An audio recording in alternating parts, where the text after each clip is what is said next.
Dan saya pagi ini baru dapat pengesahan.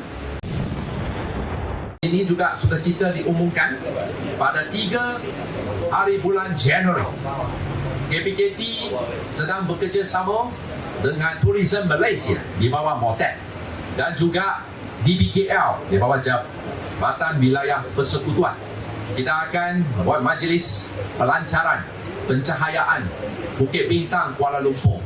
Yang kini saya yakin lebih hebat daripada Giza Street dan tidak kurang hebat jika bandingkan dengan Orchard Road Singapura. Tuan-tuan semua dijemput hadir bersama 3 hari bulan Januari ini, dan saya pagi ini baru dapat pengesahan the Oscar Award Best Actress Tan Sri Michelle Yeoh akan hadir bersama dengan suami beliau yang merupakan former CEO Ferrari, John Todd, akan hadir bersama.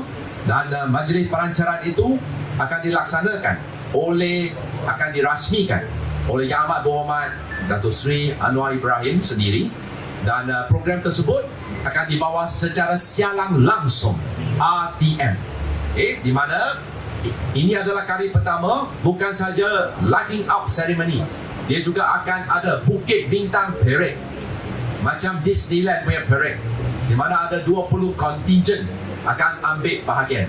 Siapa yang berminat jumpa Abang Sado Bonba dan juga penyanyi terkenal Faizah Tahir, semua dijemput hadir bersama.